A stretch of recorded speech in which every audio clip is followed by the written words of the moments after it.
Welcome to classmate learning together. আজকে থেকে আমরা ওয়েস্ট বেঙ্গল প্রাইমারি টেট এবং আপার প্রাইমারি টেটের জন্য চাইল্ড ডেভেলপমেন্ট অ্যান্ড পেডাগজির ওপরে টপিক ভিত্তিক ব্যাখ্যার ক্লাস করা শুরু করছি। আর আজকে তার প্রথম ক্লাস, অর্থাৎ ক্লাস 1। আর এই ক্লাস 1-এ আমরা যে টপিকটি বেছে নিয়েছি সেটি হচ্ছে মনোবিজ্ঞানের ধারণা এবং শিক্ষার ভিত্তি হিসেবে মনোবিজ্ঞান। তো এই ক্লাসগুলি কিন্তু তোমাদের এই West Bengal primary TET, upper primary TET তথা সিটেটের জন্য কিন্তু খুবই ইম্পর্টেন্ট এবং হেল্পফুল। ঠিক আছে, তো আজকে আমরা এই ভিডিওটিতে যে ইম্পর্টেন্ট বিষয়গুলো জানবো সেটার প্রথমেই থাকছে মনোবিজ্ঞানের অর্থ। অর্থাৎ প্রথমে আমরা জানবো যে মনোবিজ্ঞান এই শব্দটি কোথা থেকে এসছে এবং এই শব্দটির অর্থই বা কী। তারপরে আমরা জানবো মনোবিজ্ঞানের প্রাচীন থেকে বর্তমান ধারণা, অর্থাৎ মনোবিজ্ঞানকে প্রথম দিকে কী ধরনের বিষয় বলে মনে করা হতো এবং আজকে বর্তমানে সে মনোবিজ্ঞান সম্পর্কে ধারণা কতটা বদলেছে বা বর্তমানে মনোবিজ্ঞানকে কী ধরনের বিষয় বলে ধরা হচ্ছে সেই সম্পর্কে আমরা জানব। তারপরে জানব শিক্ষা ও মনোবিজ্ঞানের মধ্যে সম্পর্ক, অর্থাৎ শিক্ষাতে মনোবিজ্ঞানের অবদান কী বা ভূমিকা কতটা সেইটা আমরা জানব। আর সবশেষে এই আলোচ্য টপিকটির উপরে কিন্তু আমরা বেশ কিছু ইম্পর্ট্যান্ট এমসিকিউ সলভ করব, যে এমসিকিউগুলো তোমাদের এই আগত টেট এবং সিটেট এক্সামের জন্য খুবই ইম্পর্ট্যান্ট। ঠিক, তাহলে প্রথমে আমরা জানব মনোবিজ্ঞানের অর্থ।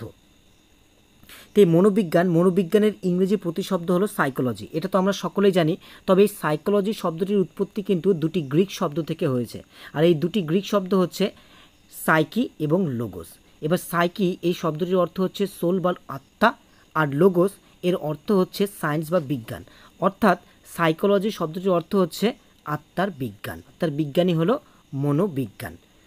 এবার এখানে আমরা জানবো যে মনোবিজ্ঞানের জনক কাকে বলা হয়। তো প্রাচীন গ্রিক দার্শনিক অ্যারিস্টটলকে মনোবিদ্যা বিজ্ঞানের জনক হিসেবে ধরা হয়।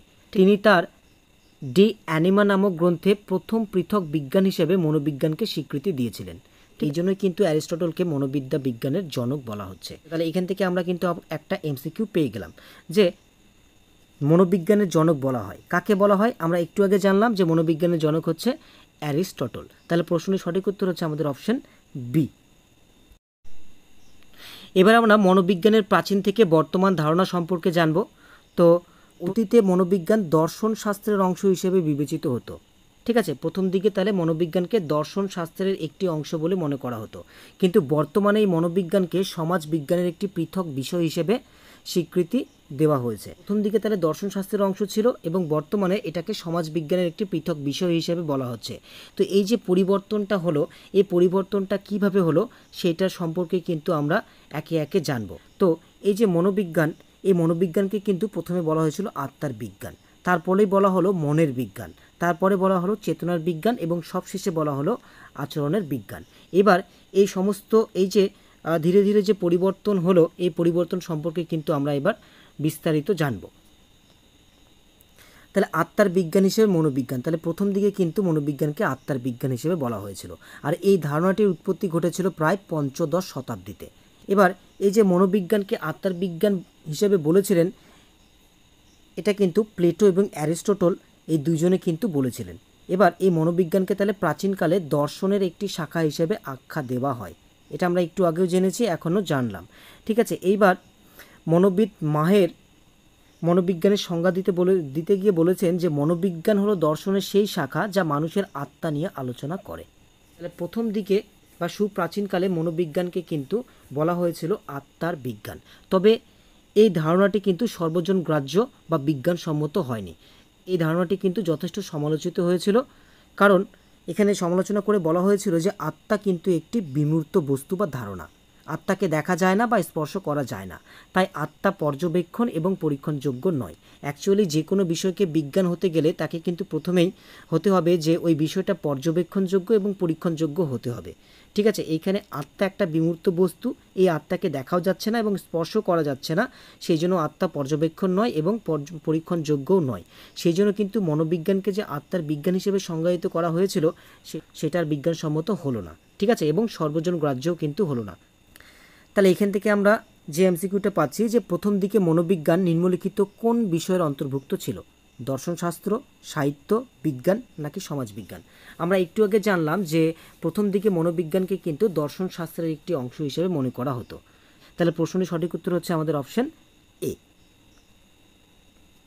এবার মনোবিজ্ঞানকে আত্মার বিজ্ঞান বলেছেন, কে বলেছেন সেটা বলতে হবে। প্লেটো, অ্যারিস্টটল, উডওয়ার্ড নাকি এ ও বি উভয়ই? তো মনোবিদ উডওয়ার্ড কিন্তু একজন আচরণবাদী, বিহেভিয়ারিস্ট। এখানে মনোবিজ্ঞানকে আত্মার বিজ্ঞান বলেছেন কে? প্লেটো এবং অ্যারিস্টটল দুজনেই। তাহলে প্রশ্নের সঠিক উত্তর হচ্ছে আমাদের অপশন ডি। ঠিক আছে, এবার মনোবিজ্ঞান হলো দর্শনের সেই শাখা যা মানুষের আত্মা নিয়ে আলোচনা করে। কে বলেছেন? একটু এগিয়ে আমরা জানলাম যে মনোবিজ্ঞানের এই সংজ্ঞাটি কিন্তু দিয়েছেন মনোবিদ মাহির। তাহলে সঠিক উত্তর হচ্ছে আমাদের অপশন ডি। এবার আমরা জানবো যে মনোবিজ্ঞানকে কিন্তু মনের বিজ্ঞানও বলা হয়েছিল। তাহলে প্রথমে বলা হলো আত্মার বিজ্ঞান, তারপরে মনোবিজ্ঞানকে মনের বিজ্ঞান হিসেবে বলা হয়েছিল।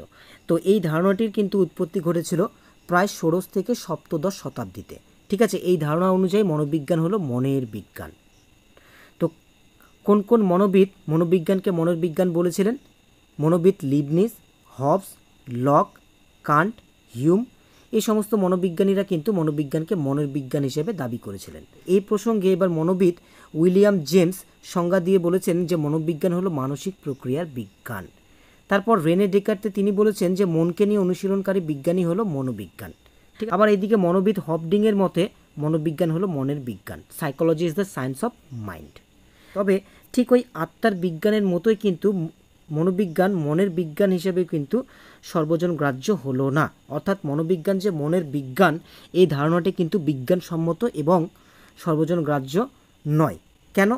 এক নম্বর কারণ হচ্ছে যে এখানে মন বলতে মানসিক প্রক্রিয়া নাকি মানসিক প্রক্রিয়ার উৎস হিসেবে কোনো মানসিক সত্তাকে বোঝাচ্ছে না উভয়কে বোঝাচ্ছে তা কিন্তু পরিষ্কার করে এখানে বলা হয়নি। এটা এক নম্বর কারণ। আর দুই নম্বর কারণ হচ্ছে যে আত্মার মতো মনও কিন্তু পর্যবেক্ষণ গ্রাহ্য ও পরীক্ষণযোগ্য নয়। অর্থাৎ আত্মার মতোই মনটাও কিন্তু একটা বিমূর্ত বস্তু। ঠিক আছে, অর্থাৎ সেটাকে কিন্তু পর্যবেক্ষণ গ্রাহ্য এবং পরীক্ষণযোগ্য কিন্তু নয়। সেই জন্য কিন্তু এই মনোবিজ্ঞানের এই সংজ্ঞাটিও ভুল বলে প্রমাণিত হয়। তাহলে প্রথম দিকে মনোবিজ্ঞানকে বলা হলো আত্মার বিজ্ঞান, তারপর বলা হলো মনের বিজ্ঞান। এই দুটি ধারণাই কিন্তু বিজ্ঞানসম্মত কিংবা সর্বজন গ্রাহ্য হলো না। আমরা এমসিকিউগুলো সলভ করি। তাহলে প্রথমে আসছে আমাদের মনোবিজ্ঞানকে মনের বিজ্ঞান বলেছেন কে বলেছেন সেটা বলতে হবে। কান্ট, জন লক, হবস নাকি উপরে সবগুলি? তো আমরা একটু আগে জানলাম যে মনোবিজ্ঞানকে মনের বিজ্ঞান কে বলেছেন। লিবনিজ ছিলেন, হবস ছিলেন, লক, কান্ট, হিউম সকলেই কিন্তু ছিলেন। তাহলে প্রশ্নের সঠিক উত্তর হচ্ছে আমাদের অপশন ডি। তারপর মনকে নিয়ে অনুশীলনকারী বিজ্ঞানী হলো মনোবিজ্ঞান, কে বলেছেন? হবডিং, উইলিয়াম জেমস, ডেকার্টে নাকি বার্টলেট? একটু আগে আমরা জেনেছি যে মনকে নিয়ে অনুশীলনকারী বিজ্ঞানী হলো মনোবিজ্ঞান, এই কথাটি বলেছেন আমাদের ডেকার্টে। ঠিক আছে, তাহলে option C is the right answer. এবার তাহলে প্রথমে তাহলে মনোবিজ্ঞানকে বলা হলো আত্মার বিজ্ঞান, তারপর বলা হলো মনের বিজ্ঞান, তারপরে কিন্তু মনোবিজ্ঞানকে চেতনার বিজ্ঞান হিসেবে দাবি করা হয়েছিল। এই ধারণাটির উৎপত্তি হয়েছিল অষ্টাদশ থেকে ঊনবিংশ শতাব্দীতে। এই ধারণা অনুযায়ী মনোবিজ্ঞানকে চেতনার বিজ্ঞান হিসেবে সংজ্ঞায়িত করা হয়েছে। মনোবিদ ভুন্ট, তারপর টিচেনার, এরা কিন্তু মনোবিজ্ঞানকে চেতনা অনুশীলনকারী বিজ্ঞান হিসেবে আখ্যা দিয়েছিলেন। এবার এখানে সাধারণভাবেই এই পূর্বের সংজ্ঞাগুলো থেকে কিন্তু এই সংজ্ঞাটি অনেকাংশে উন্নত হয়েছিল, কারণ এই ক্ষেত্রে চেতনাকে বিশ্লেষণ করার জন্য অন্তর্দর্শন পদ্ধতি ব্যবহারের কথা বলা হয়েছিল। এবার অন্তর্দর্শন পদ্ধতিটা কি? যে ব্যক্তির অভ্যন্তরে কি কি ঘটেছে বা ঘটছে তা ব্যক্ত করাই হলো অন্তর্দর্শন।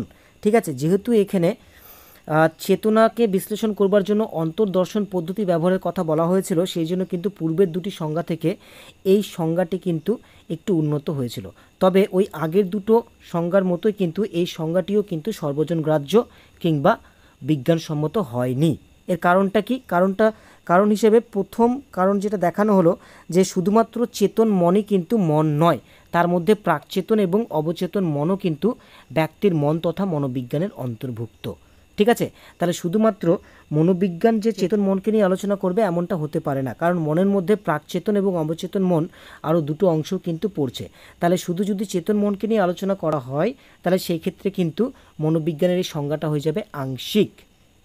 তাহলে সেদিক থেকে কিন্তু মনোবিজ্ঞানের এই সংজ্ঞাটিও ভুল বলে প্রমাণিত হয়। তারপর আরেকটি কারণ দেখানো হলো যে মনোবিজ্ঞান শুধু চেতন মনের বিজ্ঞান হলে বিকারগ্রস্ত ব্যক্তির মনোবিশ্লেষণ সম্ভব নয় এবং শিশুর আচরণের ব্যাখ্যাও কিন্তু দেওয়া অসম্ভব। তারপর বলা হলো যে অন্তর্দর্শন পদ্ধতি ব্যক্তিকেন্দ্রিক হওয়ায় এর সাহায্যে প্রাপ্ত তথ্যের সামান্যীকরণ অসম্ভব। তো এই প্রধান তিনটি কারণের জন্যই কিন্তু মনোবিজ্ঞানকে চেতনার বিজ্ঞান হিসেবে গ্রহণ করা গেল না। অর্থাৎ প্রথম দিকে বিজ্ঞানকে যে আত্মার বিজ্ঞান, তারপর মনের বিজ্ঞান এবং শেষে চেতনার বিজ্ঞান হিসেবে বলা হলো, এই তিনটি ধারণাই কিন্তু সর্বজন গ্রাহ্য এবং বিজ্ঞানসম্মত হলো না। তাহলে এবারে চেতনার বিজ্ঞানের উপরে আমরা কিছু এমসিকিউ সলভ করব। যে মনোবিজ্ঞানকে চেতনার বিজ্ঞান বলেছেন, কে বলেছেন? কান্ট, ভুন্ড, হবস নাকি উপরে সবগুলি? তো আমরা একটু আগে জানলাম যে কান্ট হচ্ছে বিজ্ঞানকে মনের বিজ্ঞান বলেছিলেন, হবসও মনোবিজ্ঞানকে মনের বিজ্ঞান বলেছিলেন। তাহলে মনোবিদ ভুন্ড কিন্তু মনোবিজ্ঞানকে চেতনার বিজ্ঞান বলেছিলেন। ঠিক আছে, তাহলে প্রশ্নের সঠিক উত্তর হচ্ছে আমাদের অপশন বি। এবার মনোবিজ্ঞান সম্পর্কে সর্বশেষ যে ধারণাটি আসলো, সেই ধারণায় বলা হলো যে মনোবিজ্ঞান হচ্ছে আচরণের বিজ্ঞান। Psychology is the science of behaviour, অর্থাৎ আচরণবাদের সূচনা ঘটলো। তো এই যে ধারণাটা, এই ধারণাটির অবতারণা ঘটে বিংশ শতাব্দীতে। এই ধারণা অনুযায়ী মনোবিজ্ঞান হলো আচরণের বিজ্ঞান। এবার কে কে মনোবিজ্ঞানকে আচরণের বিজ্ঞান বলেছিলেন? প্রথমে রয়েছে আমাদের মনোবিদ ওয়াটসন। তিনি কিন্তু সর্বপ্রথম মনোবিজ্ঞানকে আচরণের বিজ্ঞান হিসেবে বলেছিলেন। ঠিক আছে, আর এই মনোবিদ ওয়াটসনকে কিন্তু আচরণবাদের জনক বলা হয়, কিংবা তাকে কিন্তু চূড়ান্ত আচরণবাদীও বলা হয়। তিনি এই ক্ষেত্রে মনোবিজ্ঞানের সংজ্ঞা দিতে গিয়ে বলেছেন যে মনোবিজ্ঞান হলো আচরণ সম্পর্কীয় বিজ্ঞান। মনে রাখতে হবে, কারণ এই সংজ্ঞাগুলো দিয়েও কিন্তু এমসিকিউ আসে। তো মনোবিজ্ঞানের এই সংজ্ঞাটি সর্বজন গ্রাহ্য এবং বিজ্ঞানসম্মত, কারণ ব্যক্তির ভেতরে, মনের ভিতর বা আত্মার ভিতর বা চেতনার ভিতর কি ঘটছে সেটা কিন্তু পুঙ্খানুপুঙ্খভাবে পর্যবেক্ষণ বা পরীক্ষণ করা সম্ভব নয়। তবে কোনো একজন ব্যক্তি বা কোনো একজন শিশুর মধ্যে কী রকমের আচরণের পরিবর্তন ঘটছে সেইটা লক্ষ্য করে কিন্তু আমরা তার পেছনের কারণগুলো খুব সহজে জানতে পারি। ঠিক আছে, সেই দিক থেকে কিন্তু এখানে আচরণটা সর্বজন গ্রাহ্য এবং বিজ্ঞানসম্মত হলো, কারণ এই আচরণ কিন্তু পরীক্ষণযোগ্য এবং পর্যবেক্ষণযোগ্য। তো এই যে মনোবিজ্ঞানকে আচরণের বিজ্ঞান বলা হলো, এই ধারণাটিকে কিন্তু ম্যাকডুগাল, উডওয়ার্থ প্রমুখ মনোবিদ কিন্তু একে সমর্থন করেছিলেন। এবার মনোবিদ ম্যাকডুগাল মনোবিজ্ঞানের সংজ্ঞা দিতে গিয়ে বলেছেন যে মনোবিজ্ঞান হলো প্রাণীর আচরণের বিষয়নিষ্ঠ বিজ্ঞান। এই সংজ্ঞাটিও ইম্পর্টেন্ট, এমসিকিউ আসতে পারে, মনে রাখতে হবে। এবার এখানে ওয়াটসন আর ম্যাকডুগাল দুজনে কিন্তু মনোবিজ্ঞানের সংজ্ঞা দিলেন, তবে সংজ্ঞাটা দিলেও একই রকম হলেও এই দুটো সংজ্ঞার মধ্যে কিন্তু সূক্ষ্ম একটা পার্থক্য রয়ে গেছে। ঠিক আছে, যে ওয়াটসন কিন্তু জীবের আচরণকে যান্ত্রিক দৃষ্টিভঙ্গিতে দেখেছেন, আর ম্যাকডুগাল তার সাথে জীবের আত্মনিয়ন্ত্রণের ক্ষমতাকেও কিন্তু উল্লেখ করেছেন। এবার মনোবিদ উডওয়ার্ড কিন্তু মনোবিজ্ঞানের সংজ্ঞা দিতে গিয়ে বলেছেন যে পারিপার্শ্বিকের প্রেক্ষিতে ক্রিয়াকলাপের বিজ্ঞানই হলো মনোবিজ্ঞান। তো এই সংজ্ঞাটিও কিন্তু আমাদের মনে রাখতে হবে, এটিও ইম্পর্টেন্ট একটা অংশ।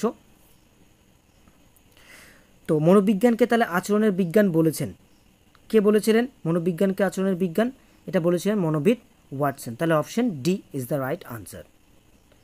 তারপর আচরণবাদের জনক বলা হয়, একটু আগে আমরা জানলাম যে আচরণবাদের জনক বলা হয় মনোবিদ ওয়াটসনকে। তাহলে প্রশ্নের সঠিক উত্তর হচ্ছে আমাদের অপশন ডি। এবার মনোবিজ্ঞান হলো আচরণ সম্পর্কীয় বিজ্ঞান, কে বলেছেন, অর্থাৎ এই সংজ্ঞাটি কে দিয়েছেন? আমরা এটিও জেনেছি যে মনোবিজ্ঞান হলো আচরণ সম্পর্কীয় বিজ্ঞান। মনোবিজ্ঞানের সংজ্ঞাটি দিয়েছিলেন আমাদের মনোবিদ ওয়াটসন। ঠিক আছে, তারপর মনোবিজ্ঞান হলো প্রাণীর আচরণের বিষয়নিষ্ঠ বিজ্ঞান, কে বলেছিলেন? তো এই সংজ্ঞাটি কিন্তু দিয়েছিলেন আমাদের মনোবিদ ম্যাকডুগাল। তাহলে অপশন সি। তারপর পারিপার্শ্বিকের প্রেক্ষিতে ক্রিয়াকলাপের বিজ্ঞান হলো মনোবিজ্ঞান, কে বলেছেন? এটা কিন্তু বলেছেন আমাদের মনোবিদ উডওয়ার্থ। Option B. তো এই পর্যন্ত মনোবিজ্ঞানের প্রাচীন থেকে বর্তমান ধারণা সম্পর্কে আমরা যা কিছু জানলাম সেটা একবার সংক্ষেপে রিভিশন করে নেব। যে তাহলে প্রথমে মনোবিজ্ঞানকে কিন্তু বলা হলো আত্মার বিজ্ঞান। ঠিক আছে, তারপর বলা হলো মনের বিজ্ঞান, তারপরে বলা হলো চেতনার বিজ্ঞান এবং সবশেষে বলা হলো আচরণের বিজ্ঞান। তো এই যে প্রথম তিনটি যে ধারণা, এই তিনটি ধারণা কিন্তু সর্বজন গ্রাহ্য এবং বিজ্ঞানসম্মত হয়নি। সর্বশেষ যে ধারণাটি, সেই ধারণাটি কিন্তু সর্বজন গ্রাহ্য হয়। তো মনোবিজ্ঞান হলো আত্মার বিজ্ঞান, এই ধারণাটি কিন্তু এসেছিল আমাদের তাহলে পঞ্চদশ শতাব্দীতে। মনোবিজ্ঞানকে আত্মার বিজ্ঞান বলেছিলেন প্লেটো এবং অ্যারিস্টটল। এই ধারণাটি সর্বজন গ্রাহ্য এবং বিজ্ঞানসম্মত হয়নি। তারপরে বলা হলো যে মনোবিজ্ঞান হলো মনের বিজ্ঞান। তো এই ধারণাটির উৎপত্তি ঘটেছিল সপ্তদশ থেকে অষ্টাদশ শতাব্দীতে, এবং এই মনোবিজ্ঞানকে মনের বিজ্ঞান বলেছিলেন লিবনিজ, হবস, লক, কান্ট। এই ধারণাটিও কিন্তু সর্বজন গ্রাহ্য হয়নি। তারপরেই মনোবিজ্ঞানকে বলা হলো চেতনার বিজ্ঞান। এই ধারণাটি তাহলে উৎপত্তি ঘটেছিল অষ্টাদশ থেকে ঊনবিংশ শতাব্দীতে। ভুন্ড, টিচেনার প্রমুখ মনোবিদরা মনোবিজ্ঞানকে এখানে চেতনার বিজ্ঞান বলেছিলেন, কিন্তু আগের দুটি সংজ্ঞার মতোই কিন্তু এই সংজ্ঞাটিও সর্বজনগ্রাহ্য বা বিজ্ঞানসম্মত হয়নি। তারপরে সর্বশেষে বলা হলো যে মনোবিজ্ঞান হচ্ছে আচরণের বিজ্ঞান। এই ধারণাটির উৎপত্তি ঘটেছিল বিংশ শতাব্দীতে এবং এই মনোবিজ্ঞানকে আচরণের বিজ্ঞান বলেছিলেন ওয়াটসন, ম্যাকডুগাল, উডওয়ার্ড প্রমুখ মনোবিদ। ঠিক আছে, এই ধারণাটি কিন্তু সর্বজনগ্রাহ্য এবং বিজ্ঞানসম্মত হয়েছিল, কেননা একমাত্র আচরণই কিন্তু পরীক্ষণযোগ্য এবং পর্যবেক্ষণযোগ্য। তো এবার যদি আমরা মনোবিজ্ঞানের সংজ্ঞা দিতে যাই, তাহলে সংজ্ঞাটা আমরা এইভাবে দেব যে মনোবিজ্ঞান হলো জীবের আচরণ সম্পর্কিত বিষয়নিষ্ঠ বিজ্ঞান, যা জীবের আচরণের ভিত্তিতে মানসিক প্রতিক্রিয়া বিশ্লেষণ, শ্রেণীবিভাগ, গতি প্রকৃতি, নিয়ম, কারণ ও পরিমাণ নির্ণয় ও ব্যাখ্যা করে এবং মানসিক প্রক্রিয়ার সঙ্গে যুক্ত বিভিন্ন দেহগত প্রক্রিয়াগুলিকে ব্যাখ্যা করে। ঠিক আছে, তো মনোবিজ্ঞানের সংজ্ঞা দিতে গেলে কিন্তু আমরা এইভাবে এই সংজ্ঞাটা দিতে পারি, তবে এখানে আচরণের কথা কিন্তু উল্লেখ করতেই হবে। এছাড়াও কিন্তু মনোবিজ্ঞানের আরও কিছু আধুনিক সংজ্ঞা দেওয়া হয়েছে, সেই সংজ্ঞাগুলো সম্পর্কে আমরা একবার জেনে নেই। তো প্রথমে যেখানে মনোবিদ বোরিং এবং ল্যাংফিল্ড বলেছেন যে psychology is the study of human nature. তারপরে ক্রো বলেছেন যে psychology is the study of human behaviour and human relationship. তারপরে জন ডিবি বলেছেন যে psychology is the science of the facts or phenomena of self. তারপরে কার্ট কফকা বলেছেন যে psychology is the scientific study of behaviour of living creatures in their contact with the outer world. তারপর William McDougall বলেছেন psychology is the science which aims to give us better understanding and control of the behaviour of the organism as a whole. তারপরে N Munn বলেছেন psychology today concerns itself with the scientific investigation of behaviour. তারপরে Frederick B Skinner বলেছেন psychology is the science of behaviour and experience. আর শেষে R S. Woodworth বলেছেন psychology undertakes a scientific study of the individual considered as a unit as he really is in his dealings with other individuals and with the world. ঠিক, তো এই যে আধুনিক সংজ্ঞাগুলো দেওয়া হয়েছে, সংজ্ঞাগুলোর মধ্যে কিন্তু ইম্পর্টেন্ট হচ্ছে আমাদের এই 2 নাম্বার ক্রোর দেওয়া সংজ্ঞাটা, জন ডিবির সংজ্ঞা, স্কিনারের সংজ্ঞাটি, এই 3টি সংজ্ঞা কিন্তু আমাদের বেশ ইম্পর্টেন্ট। এবং সবশেষে আর.এস. উডওয়ার্ড কিন্তু মনোবিজ্ঞানের আরেকটি সংজ্ঞা দিয়েছিলেন, যেটা খুবই ইম্পর্টেন্ট একটা সংজ্ঞা। তো এই সংজ্ঞাটি হচ্ছে এরকম যে first psychology lost its soul, then it lost its mind, then it lost its consciousness, it still has behaviour of a sort. তো এই সংজ্ঞাটিও কিন্তু আমাদেরকে মনে রাখতে হবে, অনেক সময় এমসিকিউ এ এই কোশ্চেনটাও থাকতে পারে। তো এবার আমরা জানবো যে শিক্ষার সাথে মনোবিজ্ঞানের সম্পর্কটা কোথায়, বা শিক্ষাতে মনোবিজ্ঞানের অবদানটা কী। তো এই বিষয়টি জানবার আগে আমাদেরকে জানতে হবে যে শিক্ষা কী। শিক্ষার সাথে তো আমরা কম বেশি সকলে উৎপতভাবে জড়িত। তো শিক্ষা বিষয়টা কি? শিক্ষা বলতে বোঝায় ব্যক্তি ও সমাজ উভয়েরই উন্নয়নের জন্য প্রয়োজনীয় আচরণসমূহ আয়ত্ত করা এবং তাদের প্রয়োজন মতো পরিবর্তন ও নিয়ন্ত্রণ করা। তাহলে শিক্ষা বলতে কি বোঝালো? শিক্ষা বলতে কিন্তু বেশ কিছু আচরণের আয়ত্ত করা এবং প্রয়োজন অনুযায়ী সেই আচরণগুলোর পরিবর্তন এবং নিয়ন্ত্রণ করা, এবং এই আচরণগুলো কিন্তু অবশ্যই সমাজের দ্বারা নিয়ন্ত্রিত হতে হবে বা সমাজ অনুমোদিত হতে হবে। এবং এই যে শিক্ষা অর্থাৎ নতুন নতুন আচরণের যে আয়ত্ত করা, তাদের প্রয়োজন মতো পরিবর্তন বা নিয়ন্ত্রণ করা, এটা কিন্তু সমাজ অনুমোদিত কতকগুলি বিশেষ সংস্থার মাধ্যমেই করা হয়। সমাজ অনুমোদিত কতকগুলি বিশেষ সংস্থা বলতে কি? পরিবার, বিদ্যালয়, আরও বিভিন্ন রকমের সংস্থা আছে। তো শিক্ষা মনোবিজ্ঞানের সম্পর্ক ব্যাখ্যা করতে গেলে প্রথমে যেটা বলতে হয় যে প্রথম দিকে কিন্তু শিক্ষাকে আমরা শিক্ষক কেন্দ্রিক বলে মনে করতাম, বা ধারণাটি কিন্তু তাই ছিল এবং সেভাবে কিন্তু শিক্ষা ব্যবস্থা চলতো। কিন্তু বর্তমানে শিক্ষাকে কিন্তু শিক্ষা কেন্দ্রিক করা হয়েছে। এই যে ধারণার মূলধারার পরিবর্তন, এইটা কিন্তু সম্ভবপর হয়েছিল শুধুমাত্র মনোবিজ্ঞানের জন্যই। যে অতীতে শিক্ষা ছিল শিক্ষক কেন্দ্রিক, বর্তমানে শিক্ষা শিক্ষার্থী কেন্দ্রিক। তো শিক্ষার্থীর বয়স, পরিণমন, বিকাশ ইত্যাদির কথা চিন্তা করেই বর্তমানে শিক্ষার বিভিন্ন দিক পরিচালিত হয়। তো এইটা সম্ভবপর হয়েছিল শুধুমাত্র সাইকোলজি বা মনোবিজ্ঞানের জন্যই, অর্থাৎ এই ধারণাটির ভিত্তি হলো মনোবিজ্ঞান। এই যে বর্তমানে যে শিক্ষক কেন্দ্রিক থেকে শিক্ষা শিক্ষার্থী কেন্দ্রিক হলো, এই ধারণার কিন্তু ভিত্তি হচ্ছে তাহলে আমাদের মনোবিজ্ঞান। তো এটি কিন্তু আমাদের শিক্ষার সাথে মনোবিজ্ঞানের প্রথম সম্পর্ক। তারপর শিক্ষাক্ষেত্রে একজন শিক্ষক যিনি শিক্ষাদান করতে যাবেন, তাকে কিন্তু প্রথমে জানতে হবে শিক্ষার্থীকে, আর এই শিক্ষার্থীকে জানতে গেলে কিন্তু তাকে জানতে হবে মনোবিজ্ঞানকে। অর্থাৎ মনোবিজ্ঞান ছাড়া কিন্তু বর্তমানে শিক্ষা সম্ভবই নয়। ঠিক আছে, শিক্ষণ তথা শিখন কোনোভাবেই সম্ভব নয়, কারণ এই মনোবিজ্ঞান বা মনোবিদ্যা থেকে কিন্তু শিক্ষা, শিক্ষার্থী সব কিছুর বিষয় এখানে বলা হয়েছে এবং সর্বোপরি কী ধরনের শিক্ষা পদ্ধতি অবলম্বন করতে হবে সেই বিষয়গুলোই কিন্তু এখানে বলা হয়েছে। এবং শিক্ষককে কী ধরনের হতে হবে, শ্রেণীকক্ষে কিভাবে তিনি আচরণ করবেন এবং শিক্ষার্থীদের কিভাবে তিনি আচরণ নিয়ন্ত্রণ করবেন, সব কিছু কিন্তু মনোবিজ্ঞান থেকেই পাওয়া যায়। অর্থাৎ এই সমস্ত কিছু নিয়ে আলোচনা করছে আমাদের মনোবিজ্ঞান। তো মনোবিজ্ঞান কিন্তু বর্তমানে শিক্ষার ক্ষেত্রে একটা বিশেষ গুরুত্বপূর্ণ একটা বিষয়। তারপর আমরা যদি দেখি যে শিক্ষার লক্ষ্য এবং পাঠ্যক্রম নির্ধারণে কিন্তু মনোবিজ্ঞানের একটা বিশেষ ভূমিকা রয়েছে। তো শিক্ষার লক্ষ্য অর্জন করবার জন্য পাঠ্যক্রম রচনা করা হয়, আর এই পাঠ্যক্রম রচনার জন্য কিন্তু সাহায্য নেওয়া হয় মনোবিদ্যার। অর্থাৎ বর্তমানে মনোবিদ্যাকে বাদ দিয়ে শিক্ষার কথা কিন্তু চিন্তা করাই যায় না।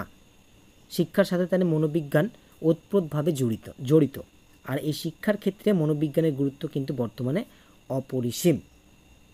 শিক্ষার লক্ষ্য থেকে শুরু করে শিক্ষার পাঠ্যক্রম কীরকম হবে, শিক্ষার্থী কেমন হবে, ঠিক আছে, শিক্ষার্থীকে কিভাবে শেখাতে হবে, শিক্ষক কেমন হবেন, সব কিছু কিন্তু মনোবিজ্ঞান থেকেই জানা যায়। এছাড়াও নতুন নতুন যে শিক্ষার্থী কেন্দ্রিক শিক্ষা পদ্ধতির উদ্ভাবন ঘটেছে সবগুলো কিন্তু এই মনোবিজ্ঞানের উপরে ভিত্তি করে গড়ে উঠেছে। তো এরকমই আধুনিক কিছু শিক্ষা পদ্ধতি রয়েছে, যেমন প্রজেক্ট পদ্ধতি, সমস্যা সমাধান পদ্ধতি, প্রোগ্রাম পদ্ধতি, আবিষ্কার পদ্ধতি আর আধুনিক প্রযুক্তি নির্ভর শিক্ষণ। সবগুলোই কিন্তু মনোবিদ্যার জন্যই সম্ভবপর হয়েছে। এই জন্যই আজকের শিক্ষা এতটা সহজ সরল, খুব সহজে আমরা শিক্ষার্থীদের কাছে পৌঁছে দিতে পারছি। তো এই গেল আজকে আমাদের আলোচ্য বিষয়।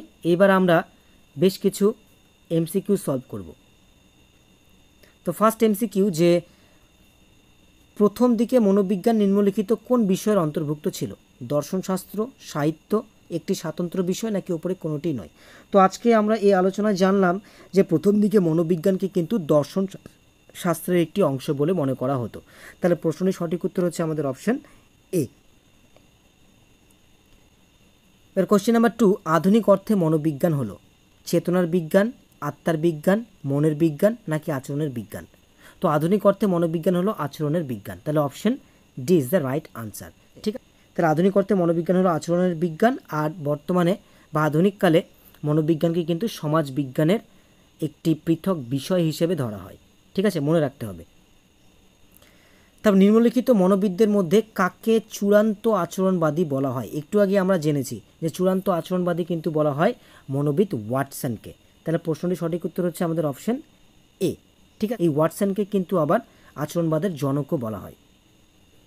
তাহলে পরের কোশ্চেনটা আমরা দেখব যে নিম্নলিখিত মনোবিদদের মধ্যে কাকে আচরণবাদের জনক বলা হয়? একটু আগে আমরা জানলাম যে তাহলে আচরণবাদের জনক বলা হচ্ছে আমাদের মনোবিদ ওয়াটসনকে। সঠিক উত্তর তাহলে অপশন এ। এবার মনোবিজ্ঞানের জনক বলা হয়, মনোবিজ্ঞানের জনক কাকে বলা হয়? আমরা আজকের এই ভিডিওর একেবারে প্রথমেই জেনেছি মনোবিজ্ঞানের জনক কাকে বলা হয়। আমরা জেনেছি যে মনোবিজ্ঞানের জনক বলা হয় অ্যারিস্টটলকে। তাহলে প্রশ্নের সঠিক উত্তর হচ্ছে আমাদের অপশন বি। এবার মনোবিজ্ঞানের দ্বিতীয় ধারণা হলো, মনোবিজ্ঞান সম্পর্কে দ্বিতীয় ধারণাটি কী ছিল সেটা বলতে হবে। তাহলে আমরা আজকে জানলাম যে প্রথমে মনোবিজ্ঞানকে বলা হয়েছিল আত্মার বিজ্ঞান, তারপরে বলা হলো মনের বিজ্ঞান, তারপর বলা হয়েছিল চেতনার বিজ্ঞান এবং সবশেষে বলা হয়েছিল আচরণের বিজ্ঞান। তাহলে দ্বিতীয় ধারণাটি হলো মনোবিজ্ঞান হচ্ছে আমাদের মনের বিজ্ঞান। ঠিক আছে, এটি ছিল মনোবিজ্ঞান সম্পর্কে দ্বিতীয় ধারণা। তাহলে প্রশ্নটির সঠিক উত্তর হচ্ছে আমাদের অপশন সি। এবার কোয়েশ্চেন নাম্বার 7, নিম্নলিখিত কোন মনোবিদ মনোবিজ্ঞানকে চেতনার বিজ্ঞান বলেছেন? ভুন্ড, অ্যারিস্টটল, ওয়াটসন, নাকি ক্রো অ্যান্ড ক্রো? তাহলে প্রশ্নের সঠিক উত্তর হচ্ছে আমাদের অপশন এ, ভুন্ড। মনোবিদ ভুন্ড ছিলেন, আর টিচেনার, এরা কিন্তু সকলেই মনোবিজ্ঞানকে চেতনার বিজ্ঞান বলেছিলেন। তারপর মনোবিজ্ঞান হলো প্রাণীর আচরণের বিষয়নিষ্ঠ বিজ্ঞান, কে বলেছেন? আজকে আমরা জেনেছি। তো এই সংজ্ঞাটি কিন্তু দিয়েছিলেন আমাদের মনোবিদ ম্যাকডুগাল। তাহলে প্রশ্নের সঠিক উত্তর হচ্ছে আমাদের অপশন বি। এবার কোশ্চেন নাম্বার 9, পারিপার্শ্বিকের ভিত্তিতে ক্রিয়াকলাপের বিজ্ঞান হলো মনোবিজ্ঞান, কে বলেছেন? তো এই সংজ্ঞাটি কিন্তু দিয়েছেন আমাদের মনোবিদ উডওয়ার্ড। তাহলে option C is the right answer. এবার কোয়েশ্চেন নাম্বার 10, মনোবিজ্ঞানের ধারণার ক্রমবিকাশ হলো। তো মনোবিজ্ঞানে তাহলে প্রথম দিকে মনে করা হতো মনোবিজ্ঞান হচ্ছে আত্মার বিজ্ঞান, তারপরে মনের বিজ্ঞান, তারপর চেতনার বিজ্ঞান এবং সবশেষে বলা হয়েছিল যে মনোবিজ্ঞান হচ্ছে আচরণের বিজ্ঞান। তাহলে প্রশ্নটির সঠিক উত্তর হচ্ছে আমাদের অপশন সি, আত্মার বিজ্ঞান, তারপর মনের বিজ্ঞান, চেতনার বিজ্ঞান আর সবশেষে আচরণের বিজ্ঞান। চলে আসবে পরবর্তী এমসিকিউয়ে। এবার কোশ্চেন নাম্বার 11, আচরণবাদীরা আচরণকে ব্যাখ্যা করেছেন, কী হিসেবে ব্যাখ্যা করেছেন সেটা বলতে হবে। অপশনগুলো দেখে নেব। অপশন এতে রয়েছে অভ্যন্তরীণ অভিজ্ঞতার সাহায্যে, অপশন বিতে রয়েছে উদ্দীপক ও প্রতিক্রিয়ার ফল হিসেবে, অপশন সিতে রয়েছে উপরের দুটি, আর অপশন ডিতে রয়েছে উপস্থিত সব উদ্দীপককে সংগঠিত করার পরের প্রতিক্রিয়া হিসেবে। তো এই প্রশ্নের সঠিক উত্তর হচ্ছে কিন্তু আমাদের অপশন বি। ঠিক আছে, আচরণবাদীরা আচরণকে কিন্তু উদ্দীপক ও প্রতিক্রিয়ার ফল হিসেবে ব্যাখ্যা করেছেন। এবার কোশ্চেন নাম্বার 12, থর্নডাইককে নিম্নলিখিত মনস্তত্ত্বের কোন দৃষ্টিভঙ্গির সমর্থক বলা হয়? আচরণবাদ, মনসমীক্ষণবাদ, সংযোজনবাদ নাকি সমগ্রতাবাদ? তো থর্নডাইককে কিন্তু সংযোজনবাদের সমর্থক বলা হয়। তাহলে প্রশ্নের সঠিক উত্তর হচ্ছে আমাদের অপশন সি। একটা ইম্পর্টেন্ট এমসিকিউ এটা। এবার কোশ্চেন নাম্বার 13, মনোবিজ্ঞান প্রথমে আত্মাকে হারিয়েছে, তারপর হারিয়েছে তার মন, তারপর হারিয়েছে তার চেতনাও, কিন্তু তার মধ্যে এক প্রকার আচরণ রয়ে গেছে। উক্তিটি কার? আমরা একটু আগেই বিভিন্ন রকমের মনোবিজ্ঞানের সংজ্ঞাগুলো নিয়ে আলোচনা করবার সময় আমরা এই সংজ্ঞাটি সম্পর্কে জেনেছি। তো এই সংজ্ঞাটি কিন্তু দিয়েছেন আমাদের মনোবিদ উডওয়ার্থ। তাহলে option B is the right answer. ঠিক আছে, এবার কোয়েশ্চেন নাম্বার 14, জ্ঞানমূলক মনস্তত্ত্ববিদ বলা হয় কাকে বলা হয় সেটা বলতে হবে। স্কিনারকে, ওয়ার্ডদাইমারকে, টলম্যানকে নাকি ব্রুনারকে? তো জ্ঞানমূলক মনস্তত্ত্ববিদ বলা হয় মনোবিদ ব্রুনারকে। Option D is the right answer of the question. এবার কোয়েশ্চেন নাম্বার 15, বর্তমানে মনোবিজ্ঞান কোন বিজ্ঞানের অন্তর্ভুক্ত? খুবই সহজ একটা প্রশ্ন। আজকে আমরা খুব ভালোভাবে জেনেছি যে বর্তমানে মনোবিজ্ঞানকে কিন্তু সমাজ বিজ্ঞানের অন্তর্ভুক্ত বলে বা সমাজ বিজ্ঞানের একটা পৃথক বিষয় হিসেবে তাকে স্বীকৃতি দেওয়া হয়েছে। তাহলে প্রশ্নের সঠিক উত্তর হচ্ছে আমাদের অপশন ডি। এবার কোয়েশ্চেন নাম্বার 16, বর্তমানে শিক্ষাটা কী ধরনের শিক্ষা সেটা বলতে হবে। শিক্ষক কেন্দ্রিক, শিক্ষার্থী কেন্দ্রিক, পাঠ্যক্রম কেন্দ্রিক নাকি সমাজ কেন্দ্রিক? তো আমরা একটু আগে জেনেছি যে বর্তমানে শিক্ষা কিন্তু শিক্ষার্থী কেন্দ্রিক। অতীতকালে শিক্ষা ছিল হচ্ছে শিক্ষক কেন্দ্রিক, বর্তমানে সেই শিক্ষা হয়েছে শিক্ষার্থী কেন্দ্রিক এবং এটা সম্ভবপর হচ্ছে শুধুমাত্র মনোবিজ্ঞানের জন্যই। তাহলে প্রশ্নটির সঠিক উত্তর হচ্ছে আমাদের অপশন বি, বর্তমানে শিক্ষা মূলত শিক্ষার্থী কেন্দ্রিক। এবং এই বিষয়টি সম্পর্কে কিন্তু আমরা আরও বিস্তারিত জানব অন্তর্ভুক্তিমূলক শিক্ষার ক্ষেত্রে। আমরা গিয়ে জানব ব্যক্তিগত পার্থক্য, লিঙ্গগত পার্থক্য যে বিষয়গুলো রয়েছে সেখানে গিয়ে কিন্তু আমরা দেখব যে বর্তমানে শিক্ষাতে কিন্তু বিশেষ করে শিক্ষার্থীদেরকেই গুরুত্ব দেওয়া হচ্ছে। ঠিক আছে, অর্থাৎ শিক্ষা ব্যবস্থার কেন্দ্রে কিন্তু শিক্ষার্থীদেরকে রাখা হচ্ছে। পরবর্তী এমসিকিউ, কোনটি শিক্ষার্থী কেন্দ্রিক শিক্ষা পদ্ধতি? প্রোগ্রাম পদ্ধতি, আবিষ্কার পদ্ধতি, সমস্যা সমাধান পদ্ধতি নাকি উপরে সবগুলি? তো এখানে অপশানে থাকা যতগুলো অপশানের এ বি সিতে রয়েছে সবগুলোই কিন্তু আমাদের শিক্ষার্থী কেন্দ্রিক শিক্ষা পদ্ধতি। তাহলে প্রশ্নটির সঠিক উত্তর হচ্ছে আমাদের অপশান ডি। এবার কোয়েশ্চেন নাম্বার 18, শিক্ষা বলতে বোঝায়। অপশানগুলো দেখে নেব। অপশান এতে রয়েছে সমস্ত পাঠ্য বিষয়ের যথাযথ পুঙ্খানুপুঙ্খ জ্ঞান আহরণ, অপশন বিতে রয়েছে পাঠক্রমিক ও সহপাঠক্রমিক জ্ঞান আহরণ, তারপর অপশন সিতে রয়েছে আচরণ আয়ত্ত করা ও অবস্থা অনুযায়ী তার পরিবর্তন, আর অপশন ডিতে রয়েছে পড়া ও লেখায় ভালো জ্ঞানার্জন। ঠিক, তো শিক্ষার বিজ্ঞানসম্মত সংজ্ঞা হচ্ছে আমাদের অপশন সি, আচরণ আয়ত্ত করা ও অবস্থা অনুযায়ী তার পরিবর্তন। এবার কোয়েশ্চেন নাম্বার 19, মনোবিজ্ঞানের প্রথম পরীক্ষাগার তৈরি করেন কে? প্রথম পরীক্ষাগার তৈরি করেন অর্থাৎ সাইকোলজিক্যাল ল্যাবরেটরি, সেটা আমাদেরকে বলতে হবে। Pavlov, Crow and Crow, Freud নাকি ভুন্ড? তো মনোবিজ্ঞানের প্রথম পরীক্ষাগার মনোবিদ উইলিয়াম ভুন্ড কিন্তু জার্মানির লেইপজিগ নামক জায়গায় 1879 সালে প্রথম সাইকোলজিক্যাল ল্যাবরেটরি স্থাপন করেন। এই জন্য তাকে কিন্তু এক্সপেরিমেন্টাল সাইকোলজির জনকও বলা হয়। এর সাথে সাথে কিন্তু তিনি এই সাইকোলজিক্যাল ল্যাবরেটরি স্থাপন করবার মধ্য দিয়ে কিন্তু এক্সপেরিমেন্টাল সাইকোলজি তিনি অবতারণা করেছিলেন। তাহলে প্রশ্নের সঠিক উত্তর হচ্ছে আমাদের অপশন ডি, ভুন্ড। এবার কোয়েশ্চেন নাম্বার 20, এক্সপেরিমেন্টাল সাইকোলজির জনক বলা হয়। একটু আগে জানলাম যে এক্সপেরিমেন্টাল সাইকোলজির জনক বলা হচ্ছে আমাদের মনোবিদ ভুন্ডকে, কারণ তিনি 1879 সালে জার্মানির লেইপজিগ নামক জায়গাতেই তিনি কিন্তু প্রথম সাইকোলজিক্যাল ল্যাবরেটরি স্থাপন করেছিলেন। তাহলে এক্সপেরিমেন্টাল সাইকোলজির জনক বলা হয় ভুন্ডকে। Option C. তো এর সাথে সাথে কিন্তু আমাদের এই ভিডিওটি শেষ হলো। তো ভিডিওটি ভালো লাগলে অবশ্যই তোমরা লাইক করো, কমেন্ট করো, শেয়ার করো, আর এইরকমেরই ভিডিও পাওয়ার জন্য তোমরা চ্যানেলটিকে অবশ্যই সাবস্ক্রাইব করো। And thanks for watching this video. তো আবারও এরকম অন্য কোনো টপিক ভিত্তিক ভিডিও নিয়ে তোমাদের সাথে দেখা হবে।